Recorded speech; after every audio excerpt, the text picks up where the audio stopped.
नमस्कार मित्रांनो, आपल्या YouTube चॅनलमध्ये तुमच्या सगळ्यांचं सहर्ष स्वागत आहे. आज आपण हिंदीवर चर्चा करतोय. इंग्रजीचा पेपर तुमचा नक्कीच चांगला गेला असेल, तर आज हिंदीवरती चर्चा करतोय. हिंदीचा पेपर पण नक्कीच तुमचा चांगला जाईल. तर आज आपण एक इम्पोर्टंट प्रश्नपत्रिका बघूयात हिंदीची, की ज्या पद्धतीने आपल्याला प्रश्नपत्रिका बोर्डाच्या परीक्षेला येते. तर चला जाऊयात पटकन पुढे. पुढे जाण्याच्या अगोदर एक रिक्वेस्ट करतो मित्रांनो, जर तुम्ही नवीन असाल आपल्या YouTube चॅनलवर आणि अजूनपर्यंत तुम्ही आपला चॅनल सबस्क्राईब नसेल केला, तर आत्ताच आपला चॅनल सबस्क्राईब करून त्या बाजूला असलेलं बेलचं बटन दाबायला विसरू नका. बघा मित्रांनो, सगळ्यात अगोदर आपण प्रश्नपत्रिकेचं स्वरूप जे आहे ते आपण नीट समजून घेतलं पाहिजे. याच्यामध्ये जर आपण पाहिलं, तर प्रश्न क्रमांक पहिला जो आहे आपल्याकडे, प्रश्न क्रमांक जो पहिला आहे, आपल्याला साधारणतः गद्य विभाग आहे आणि टोटल 20 अंक म्हणजे 20 गुणांसाठी हा प्रश्न आहे. तर या 20 गुणांच्या प्रश्नामध्ये अ, आ आणि ई असे 3 या ठिकाणी उपप्रश्न असतात. त्याच्यामध्ये अ मध्ये काय असतंय, तुम्हाला जवळपास एक पठित उतारा असतो म्हणजे पाठ्यपुस्तकातला पठित गद्यांश. म्हणजे ऑलरेडी तुमच्या पुस्तकामध्ये जो चॅप्टर आहे, धडा आहे, त्याच्यातलाच एखादा उतारा तुम्हाला दिला जातो. तो 8 मार्काला. आ पण 8 मार्काला. हे 2 प्रश्न जे आहेत ना, ते तुमचे पाठ्यपुस्तकातले उतारे असतात. हे 16 मार्काला. आणि ई जो आहे तो 4 मार्काला आहे. पुस्तकाच्या बाहेरचा उतारा म्हणजे तुमचे 20 मार्क जे आहेत ते इथेच आहेत. आणि ह्या 8 मार्काचं विभाजन कसं असतं? हे जे 8 मार्क आहे त्याच्यामध्ये जवळपास 2-2 मार्कांचे 4 प्रश्न असतात. ओके. तर हे आपल्याला समजून घेणं गरजेचं आहे. आणि याच्यामध्ये बघा पहिला, दुसरा प्रश्न जो आहे तो आकलन कृतीवरती असतो. आणि तिसरा प्रश्न शब्दसंपदावरती आणि चौथा जो प्रश्न आहे तो अभिव्यक्तीवरती असतो. तर आता आपण प्रश्नपत्रिका समजून घेऊयात. बघा पहिला जो प्रश्न आहे निम्नलिखित पठित गद्यांश पढ़कर दी गई सूचनाओं के अनुसार कृतियां कीजिए. पहिली गोष्ट आपण हा पद्यांश नीट वाचला पाहिजे, गद्यांश. आणि वाचल्यानंतर मग आपण प्रश्नांची उत्तरं बघूयात. बघा, टांग से ज्यादा फिक्र मुझे तो उन लोगों की हुई है जो हमदर्दी जताने मुझे मिलने आए हैं. कौन आए हैं? हमदर्दी जताने इसको मिलने के लिए आए हैं लेखक को. ये मिलने जुलने वाले कई बार इतने अधिक आते हैं और कभी-कभी इतना परेशान करते हैं कि मरीज का आराम हराम हो जाता है. कब मरीज का आराम हराम हो जाता है? जब मिलने-जुलने वाले आते हैं मिलने को तब. जिसकी मरीज को खास ज़रूरत होती है, किसकी आराम की मरीज को खास ज़रूरत होती है, लेकिन ये आराम ही हराम हो जाता है जब कोई लोग मरीज को मिलने को आते हैं. जनरल वार्ड देखो का तो एक नियम होता है कि आप मरीज को एक निश्चित समय पर आकर ही तकलीफ दे सकते हैं, किंतु प्राइवेट वार्ड, यहाँ तो एक खुला निमंत्रण है कि मेरे परिचितों, मेरे रिश्तेदारों, मित्रों, आओ, जब भी जी चाहे आओ, चाहे जितना देर रुको, समय का कोई बंधन नाही. म्हणजे वॉर्ड, जनरल वॉर्ड जो आहे ना, त्या जनरल वॉर्डमध्ये एक नियम असतो, की बाबा ठराविक वेळेमध्येच लोकांनी यावं आणि ठराविक वेळेमध्ये लोकांनी यावून रुग्णांना भेटावं. परंतु जो प्रायव्हेट वॉर्ड असतो, जो प्रायव्हेट वॉर्ड असतो त्याच्यामध्ये कधीही कोणी येतं आणि रुग्णाला त्रास देत बसतं. पुढे बघा, अपने सारे बदले लेने का यही वक्त है. बदले का बदला और हमदर्दी की हमदर्दी. मिलने वालों का ख्याल आते ही मुझे लगा मेरी दूसरी भी टांग टूट गई. मतलब मिलने वालों का ख्याल आया, जब लोग मिलने को आ रहे हैं इसको और मिलने वाले का जब ख्याल आया कि लोग अभी मुझे मिलने आने आने वाले हैं, तो लेखक को ऐसा लगता है कि मेरी दूसरी भी टांग टूटी. मुझसे मिलने के लिए सबसे पहले वो लोग आए जिनकी टांग या कुछ और टूटने पर मैं कभी उनसे मिलने गया था. मानो वे इसी दिन इन दिन का इंतजार कर रहे थे कि कब मेरी टांग टूटे और कब वे अपना एहसान चुकाए. इनकी हमदर्दी में यह बात खास छिपी रहती है कि देख बेटा, वक्त सब पर आता है. दर्द के मारे एक तो मरीज को वैसे ही नींद नहीं आती, यदि थोड़ी बहुत आ भी जाए तो मिलने वाले जगा देते हैं, खासकर वो लोग जो सिर्फ औपचारिकता निभाते हैं. तो दोस्तों देखिए, अभी हम जरा इसके क्वेश्चन देखेंगे. पहला है, निम्नलिखित वाक्य पूर्ण कीजिए. देखिए, मरीज का आराम हराम तब हो जाता है जब. कब आराम हो जाता है? जब उसको मिलने जुलने वाले लोग, देखो यहाँ यहाँ उसका आंसर है. ये मिलने जुलने वाले कई बार इतने अधिक आते हैं कि कभी कभी इतना परेशान कर देते हैं कि मरीज का आराम हो जाता है. तो इसका आंसर क्या लिखेंगे आप? उसे मिलने-जुलने वाले कई बार इतने अधिक आते हैं और उसे परेशान करते हैं, तब उसका आराम हराम हो जाता है, ऐसे लिखेंगे, बहुत सिंपल है. दूसरा है, जब मिलने वालों का ख्याल लेखक को आता है, तब क्या होता है देखो, देखो, हाँ, मिलने वालों का ख्याल आते ही मुझे लगा मेरी दूसरी भी टाँग टूट गई. तो लेखक को लगता है कि उसकी दूसरी भी टाँग टूट गई, ऐसा इसका आंसर आएगा. तो ये पहला वाला क्वेश्चन 2 मार्क आपको दे सकता है. देखो, हमदर्दी जताने वालों की फ़िक्र करने वाला कौन है? जो हमदर्दी जताने वाले लोगों की फ़िक्र करता है, वो है लेखक हमारा. लेखक ही फ़िक्र कर रहा है कि बाबा हमदर्दी जताने वाले लोगों की. लेखक को परेशान करने वाले, तो लेखक को परेशान करने वाले कौन है बाबा? जो हमदर्द है, वही लेखक को ज़्यादा परेशान करते हैं. देखो, यहाँ आपको दिया होगा कि बाबा हमदर्द जो है, वो लोगों को, लेखक को ज़्यादा परेशान करते हैं, वो हमदर्द लोग. तो यहाँ आपका आंसर आएगा हमदर्द. जो हमदर्द है, वो लेखक को ज़्यादा परेशान करते हैं. मरीज को मिलने के संबंध में यहाँ समय का बंधन पाला जाता है। तो वह कहाँ समय का बंधन पाला जाता है, तो देखो यहाँ दिया है कि जनरल वार्ड का तो एक नियम होता है कि आप मरीज को एक निश्चित समय पर आकर तकलीफ दे। मतलब जनरल वार्ड जो है वहाँ समय की पाबंदी रहती है, वहाँ समय जो है वो पाला जाता है। तो यह जनरल वार्ड जो है ये आपका आंसर आ सकता है। मरीज को इसके कारण नींद नहीं आती, कभी नींद नहीं आती, किसके कारण नींद नहीं आती, देखो यहाँ दर्द के मारे एक तो मरीज को वैसे ही नींद नहीं आती, तो दर्द के मारे मरीज को कभी नींद नहीं आती। जब ज्यादा दर्द होता है मरीज को तब उसको नींद नहीं आती। कभी दिल का दर्द होता है, कभी जख्म होता है, उसको कुछ पाँव टूटा है, हाथ टूटा है, तो उसके कारण उसको नींद नहीं आती। तो ये चीज को ध्यान में रखना है कि दर्द के कारण, ओके, दर्दे दिल अबाबा गाण्यावरती नको जायला, आपण दर्द के कारण नींद नहीं आती। अगला सवाल आपके सामने तीर मार को देखो, गद्यांश में आई हुई एक समानार्थी शब्द की जोड़ी लिखिए, समान अर्थ की शब्द की जोड़ी आई हुई। देखो एक है समय आया है, यहाँ एक वर्ड देखो ठीक से, वो जो आपको क्या करना है कि मरीज को एक निश्चित समय है, ये समय शब्द है, और समय के साथ यहाँ और एक शब्द है वक्त, जो मैंने पढ़ा था, समय और वक्त, ये दो चीजें हैं। वक्त वक्त वक्त, किसी का तो वक्त आता है, वक्त, देखो समय और वक्त ये दोनों का अर्थ सेम है, तो ये एक समान अर्थ की जोड़ी है जहां आपको ढूंढ कर लिखनी है, एक मार्क। गद्यांश में प्रयुक्त दो उर्दू शब्द ढूंढ कर निकालो। देखो एक तो मरीज जो शब्द है ना, यहाँ हमने देखा है वो मरीज जो है ना वो उर्दू शब्द है, और उसी के साथ इंतजार जो शब्द है वो भी एक, ये देखो ये इंतजार जो शब्द है ये भी शब्द जो है वो भी उर्दू है। तो आप यहाँ मरीज और इंतजार ये दो शब्द लिख सकते हैं। चौथा जो प्रश्न है, आराम हराम है, इस विषय पर 25 से 30 शब्दों में अपने विचार लिखिए। देखो आराम का अर्थ है सुख चैन, सुख चैन जिसको चाहिए वो आराम करता है, लेकिन सुख चैन की जिंदगी जीना और कोई काम काज न करना, ऐसी जिंदगी जीने के लिए कोई भी लालायित हो सकता है। पर ऐसी जो जिंदगी जीने के बाद हम आलसी ज्यादा हो जाते हैं और हमारी प्रगति भी नहीं हो सकती, इसलिए आराम जो है ना वो हराम की तरह है, ऐसे हम कह सकते हैं। इसी तरीके से दोस्तों आपको आ जो है ना ये भी पठित गद्यांश रहता है, इसके ऊपर भी उसी तरह के क्वेश्चन है जो अभी हमने देखे हैं। तो यहाँ भी आपको जो पहला क्वेश्चन है बहुत सिंपल रहता है, दूसरा है, तीसरा है, चौथा है, इसी तरह से आप इस क्वेश्चन को सॉल्व कीजिए, ट्राई कीजिए, और आगे जाते हैं। अभी देखो अभी ये जो है ये पाठ्य पुस्तक के बाहर का उतारा है, ये अपठित गद्यांश है, तो इसको जरा देखते हैं, इसके क्वेश्चन देखते हैं। देखो सन 1911 में सत्येंद्र नाथ ने उच्च उच्चतर माध्यमिक की विज्ञान की परीक्षा दी और प्रथम आए। कौन आए प्रथम? सत्येंद्र नाथ जो है वो प्रथम आए। मेघनाथ साहा ने ढाका कॉलेज से परीक्षा दी थी और वह वरीयता क्रम में वे दूसरे स्थान पे थे। कौन थे? मेघनाथ दूसरे स्थान पे थे, सत्येंद्र प्रथम स्थान पे थे। निखिल रंजन सेन ने इस परीक्षा में तीसरा स्थान प्राप्त किया था। तीसरा स्थान किसने प्राप्त किया था? निखिल रंजन सेन ने। सत्येन निखिल रंजन और मेघनाथ साहा ने विज्ञान स्नातक की पढ़ाई के लिए गणित को चुना। वार्षिक परीक्षा में सत्येंद्र प्रथम आए, मेघनाथ द्वितीय आए और निखिल रंजन तृतीय आए थे। ओके, सन 1915 की विज्ञान स्नातकोत्तर परीक्षा में भी ऐसा ही परिणाम आया था। ओके, 1915 में भी यही परिणाम आया। जल्द ही सत्येन विश्वविद्यालय में 14 चश्मों वाले लड़के के रूप में मशहूर हो गया। क्या? 14 चश्मे वालों के वाले लड़के के रूप में कौन ये हुआ, प्रसिद्ध हुआ? तो सत्येन। वह अपना खाली समय अपने सहपाठियों और निचली कक्षाओं में पढ़ रहे मित्रों को पढ़ाने में व्यतीत करते थे। वह उन्हें हरीश सिन्हा के घर पढ़ाते थे। किसके घर पे? हरीश सिन्हा के घर पे पढ़ाते थे। कौन पढ़ाते थे? सत्येन। ओके, किसको? अपने सहपाठियों को और निचली कक्षाओं के बच्चों को।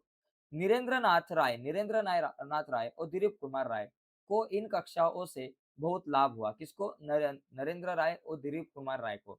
इस दौरान सत्येन सबूज पत्र नामक दल से सक्रिय रूप से जुड़ गए। दल के सदस्य प्रथमा चौधरी के घर पर इकट्ठे होते थे। किसके? प्रथमा चौधरी के घर पे दल के सदस्य जो है वो इकट्ठे होते थे। तो ये बात को थोड़ा सा ध्यान में रखना है आपको, ठीक है। अभी इसके क्वेश्चन अगर हमने देखे तो क्या है, देखो सबसे पहला क्वेश्चन है कि द्वितीय स्थान प्राप्त करने वाला और तृतीय स्थान प्राप्त करने वाला कौन है। तो यहाँ दोस्तों एकदम सिंपल है इसका आंसर। प्रथम स्थान देखो किसने, द्वितीय स्थान किसने पाया था, ये देखो यहाँ है, मेघनाथ साहा ने द्वितीय स्थान प्राप्त किया था। देखो दूसरे स्थान पे कौन थे? मेघनाथ साहा, तो इसका उत्तर मेघनाथ साहा। और निखिल रंजन तीसरा स्थान था, निखिल रंजन सेन का तीसरा स्थान था। तो यहाँ आपको आंसर लिखना पड़ेगा मेघनाथ साहा, ये आया था, ये आए थे दूसरे स्थान पर, और तीसरे स्थान पे थे निखिल रंजन सेन। निखिल रंजन सेन, रंजन सेन। ओके, देखो दोस्तों, ये आकृति आपको निकालनी है। गद्यांश में उल्लेखित दल और सदस्य, गद्यांश में कौन से दल का उल्लेख किया है? देखो यहाँ सबूज पत्र नामक दल है। ओके, और उसके सदस्य प्रथमा चौधरी। तो ये दोनों चीजों का है। तो यहाँ लिखेंगे दल का नाम जो है वो सबूज पत्र, सबूज पत्र, सबूज पत्र ये दल है, और उसके सदस्य है प्रथमा चौधरी, प्रथमा चौधरी। ओके, चौधरी। अभी यहाँ अगला जो क्वेश्चन है, ज्ञान देने से ज्ञान बढ़ता है, विषय पर 25 से 30 शब्दों में अपना विचार लिखिए। तो यहाँ आपको अपना विचार लिखना है कि ज्ञान जब हम देते हैं तो हमें ज्यादा पढ़ाई करनी पड़ती है, और जब हम ज्यादा पढ़ाई करते हैं तब हमारा ज्ञान ज्यादा से ज्यादा बढ़ता है, और इसका हमें बहुत फायदा होता है। ऐसे 2-3 वाक्यों में इसका आंसर आप लिख सकते हो। ओके, अभी विभाग 2 जो है ना, ये पद्य के ऊपर आधारित है। ये 12 अंक का है, जिसमें आपको 2 क्वेश्चन रहते हैं, एक है और दूसरा है आ।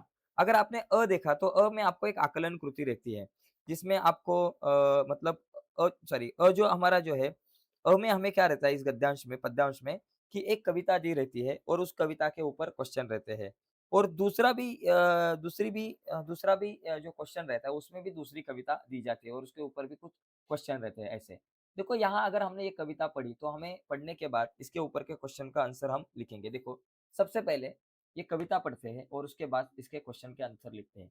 देखो, किसी का हमने छीना नहीं, प्रकृति का रहा पालना यही, हमारी जन्मभूमि थी यही, कहीं से हम आए थे नहीं। चरित थे पूत, भुजा में शक्ति, नम्रता रही सदा संपन्न, हृदय के गौरव में था गर्व, किसी को देख न सके विपन्न।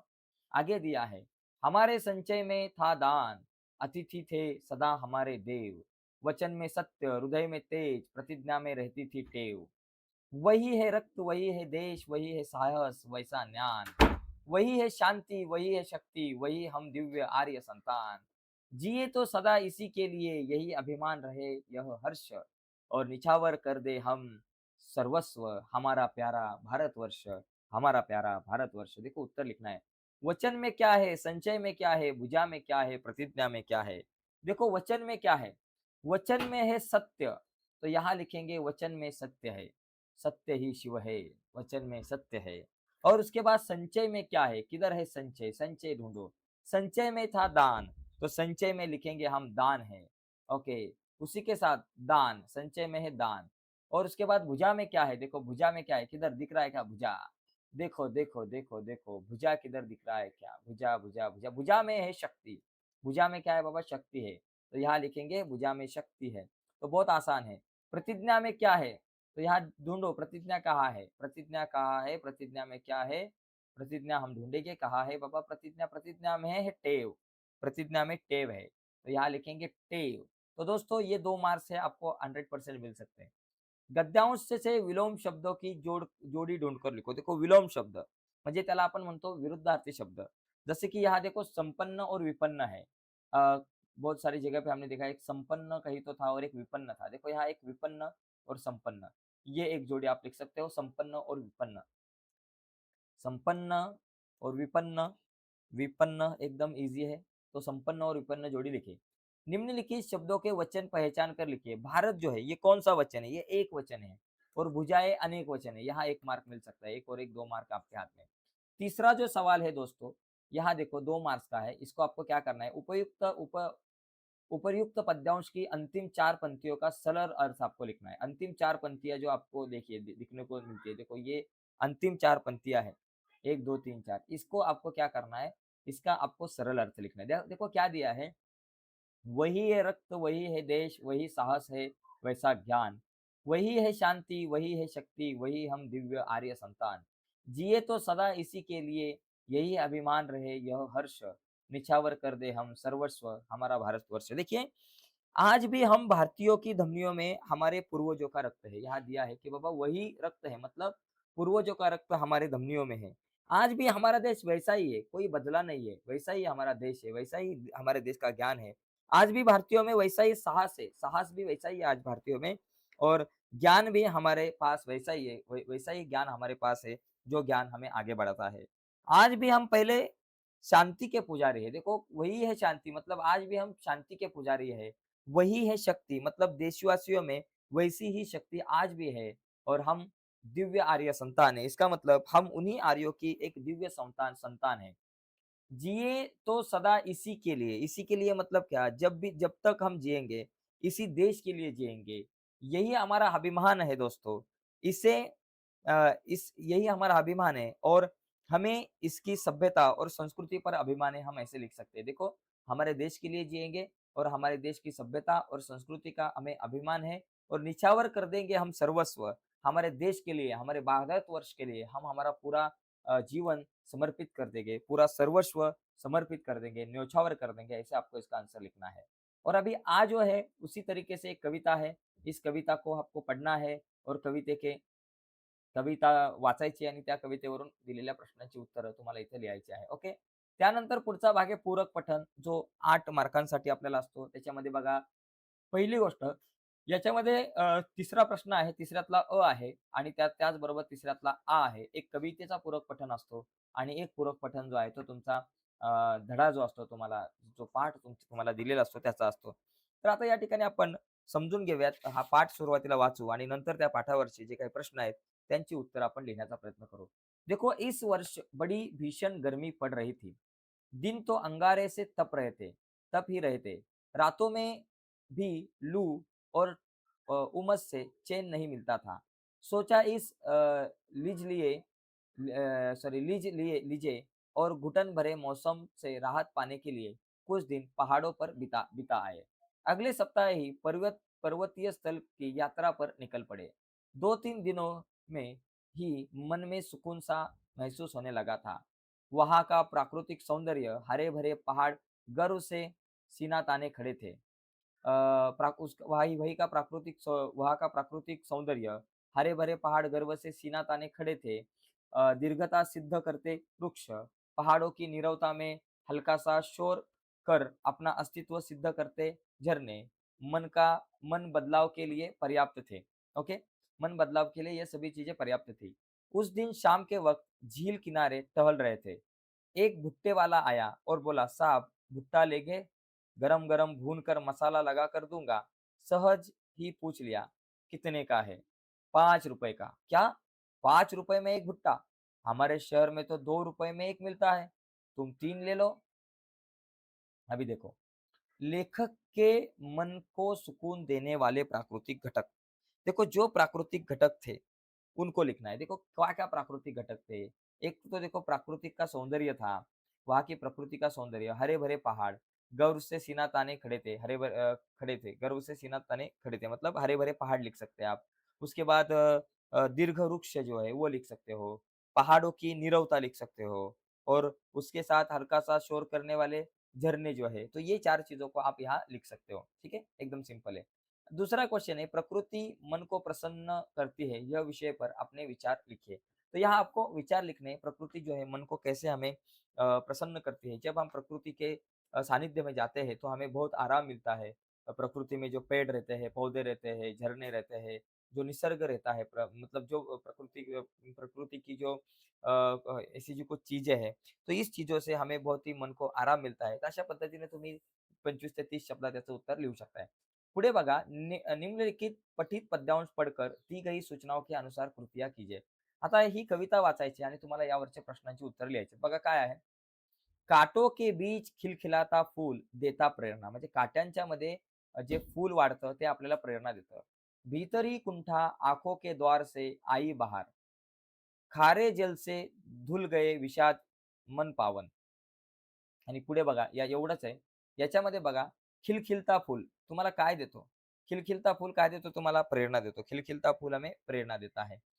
त्याच्यानंतर आपल्याला भीतरी. भीतरी काय आहे बघा, इथे दिलंय बघा, भीतरी कुंठा. भीतरी कुंठा आहे. तर इथे लिहायचं आपल्याला भीतरी कुंठा. झालं. खारा काय आहे? या ठिकाणी खारा काय आहे बाबा? खारा काय आहे? तर खारा बघा इथे दिलंय, एकदम सिंपल आहे. खारा काय दिलेलं आहे इथं? ॲक्चुअली याच्यामध्ये खारा, खारा, खारा, खारे जल.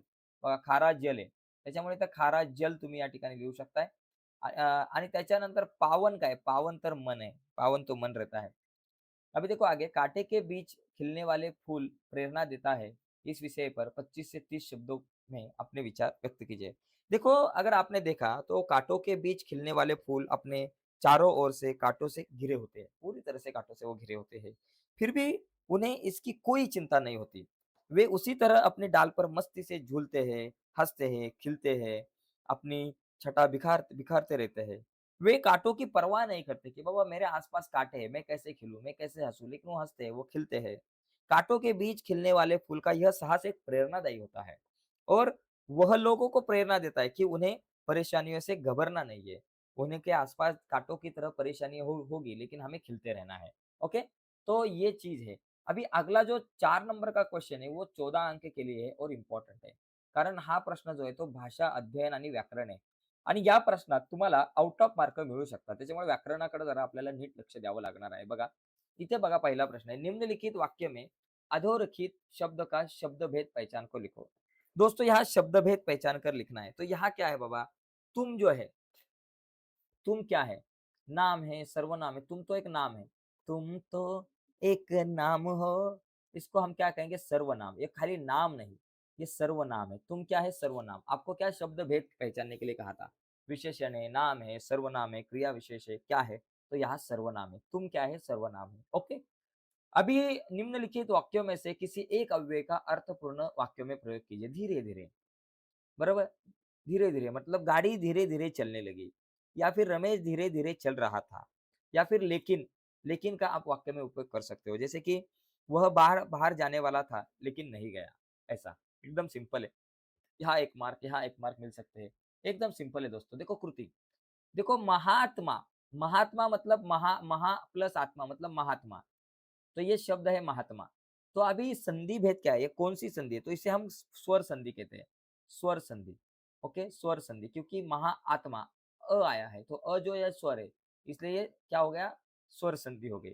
उसके बाद अथवा शब्द, शब्द क्या? दुस्साहस, दुस्साहस मतलब दुसाहस और संधि भेद क्या है? इसको विसर्ग संधि कहेंगे, विसर्ग संधि। जब इस तरह से ये साइन आता है ऐसे, तो इसको हम विसर्ग कहते हैं। तो ये विसर्ग संधि है। विसर्ग संधि हो गया। तो इस तरीके से दोस्तों ये दोनों में से एक का आंसर लिखना है, 1 मार्क आपको मिल जाएगा। आगे देखो, निम्नलिखित वाक्यों में से किसी एक वाक्य की सहायक क्रिया आपको पहचाननी है और उसका मूल रूप लिखना है। देखो सहायक क्रिया मतलब गए। गए एक सहायक क्रिया है, गए मतलब जाना और दिया मतलब देना।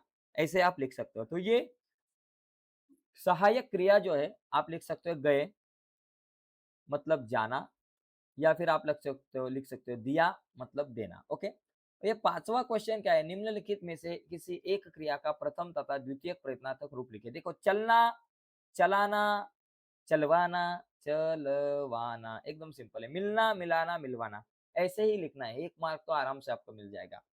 अगला सवाल देखो, निम्नलिखित मुहावरे से किसी एक मुहावरे का अर्थ लिखकर वाक्य में प्रयोग कीजिए। टांग अड़ाना, टांग अड़ाना मतलब क्या दोस्तों? बाधा डालना। इसका आप लिख सकते हो कि मेरे पड़ोसी की मेरे हर काम में टांग लड़ाने की आदत है। ओके, गला फाड़ना मतलब जोर जोर से चिल्लाना मतलब शोर करना। गला फाड़ना मतलब शोर करना है। चोट लगने पर बच्चा गला फाड़ रहा था। हो गया भाई साहब, 1 मार्क आपको मिलेंगे। या फिर ये दोनों में से एक का आपको अर्थ लिखकर वाक्य में प्रयोग करना है या फिर अधोरेखित वाक्यांश के लिए कोष्टक में दिए गए मुहावरों में से उचित मुहावरे का चयन कर वाक्य फिर से लिखे। जैसे रोते हुए बच्चे को गोद में उठाकर माँ से स्नेह करने लगी मतलब हाथ फेरना। रोते हुए बच्चों को गोद में उठाकर माँ ने हाथ फेरा, ऐसे आप लिख सकते हो। क्या फिर माँ हाथ फेरने लगी ऐसे आप लिख सकते हो। आगे देखो 7वां प्रश्न है यहाँ। इसमें हमें क्या करना है कि आपको निम्नलिखित वाक्यों में प्रयुक्त कारकों में से किसी एक कारक को पहचान कर उसका भेद लिखना है। तो यहाँ देखो मकान पर, तो ये पर कारक हो गया। मकान पर मकान लदे थे, मकान पर मकान, तो पर ये कारक हो गया। तो इसको क्या कहेंगे? इसको अधिकरण, इसको क्या कहते हैं? अधिकरण कारक। अधिकरण, इसको अधिकरण कारक हम कहते हैं। राम स्वरूप इशारे के लिए खांसते थे। के, यहाँ देखो के लिए, राम स्वरूप इशारे के लिए, देखो राम स्वरूप इशारे खांसते है, लेकिन जब के लिए ये कारक आता है तभी इसका अर्थ पूर्ण होता है। तो राम स्वरूप इशारे के लिए खांसते थे, तो के लिए ये कारक है और ये कौन सा है? तो संप्रदान कारक है। इसको हम कहेंगे संप्रदान कारक। ओके, आगे का क्वेश्चन देखते हैं। 8वां, निम्नलिखित वाक्यों में यथास्थान उचित विराम चिन्हों का प्रयोग कीजिए। देखो हाँ मेरे पास बहुत से पत्र आते हैं, तो हाँ के बाद एक कॉमा दे सकते हो आप। मेरे पास बहुत से पत्र आते हैं, पूर्ण विराम हो गया भाई साहब, इतना ही लिखना है, ज्यादा कुछ नहीं लिखना। आगे देखो 9वां, निम्नलिखित वाक्यों में से किन्हीं दो वाक्यों का सूचना के अनुसार काल परिवर्तन।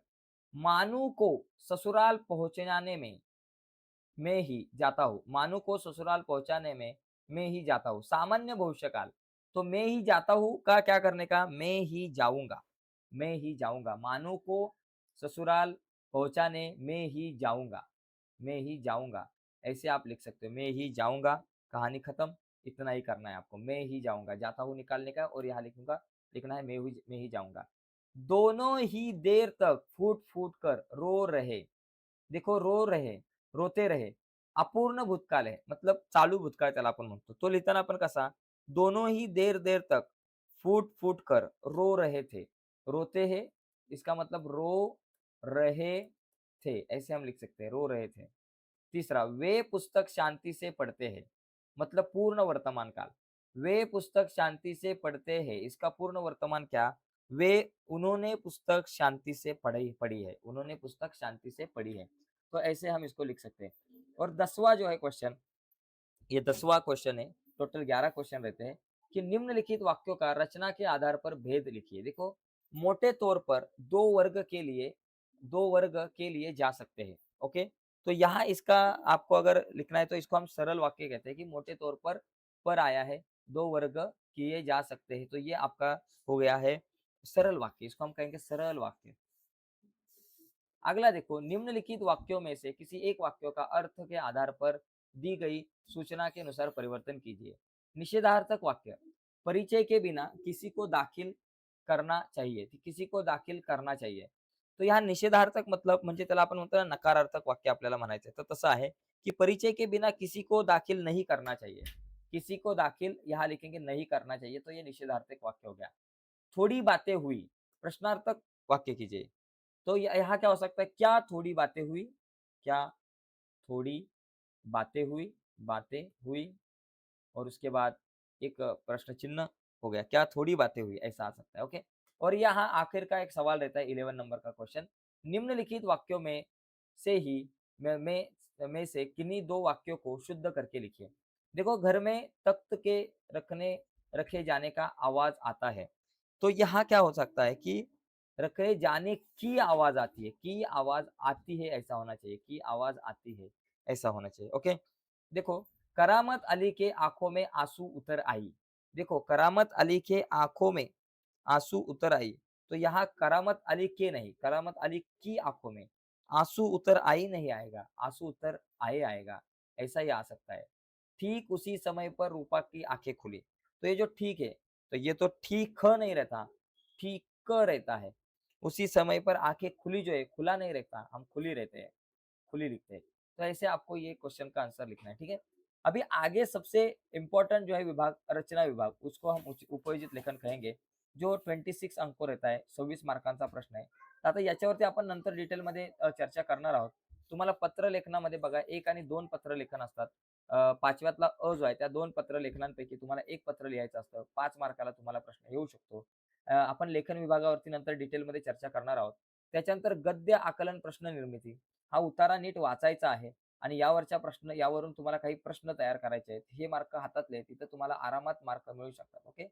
त्याच्यानंतर पुढचा बघा, पुढचा प्रश्न आहे आ मध्ये वृत्तांत लेखन तुम्हाला करायचं आहे, म्हणजे तुम्हाला एक बातमी या ठिकाणी लिहायची आहे, याचा एक वृत्तांत लिहायचा आहे, ओके. त्याच्यानंतर किंवा कहाणी लेखन करायचे, दोघांपैकी एक. त्याच्यानंतर विज्ञापन लेखन म्हणजे काय, तुम्हाला एक जाहिरात बनवायची किंवा तुम्हाला एक जाहिरात बनवायची तुम्हाला, बघा या ठिकाणी विज्ञापन लेखन म्हणजे जाहिरात बनवणं कंपल्सरी आहे. आणि ई मध्ये तुम्हाला निबंध लेखन आहे, 3 निबंध आहे, त्याच्यापैकी एक निबंध आपल्याला लिहायचा आहे 7 मार्काला. तर मित्रांनो अशा पद्धतीने आपण ही एक महत्त्वाची प्रश्नपत्रिका बघितलेली आहे. तर नक्कीच तुम्हाला व्हिडिओ आवडली असेल तर व्हिडिओला लाईक करा. नवीन असाल चॅनलवर आपल्या आणि अजूनपर्यंत आपला चॅनल सबस्क्राईब नसेल केला, तर आत्ताच आपला चॅनल सबस्क्राईब करून त्या बाजूला असलेलं बेलचं बटन दाबायला विसरू नका. धन्यवाद मित्रांनो. बाय सर्वांना.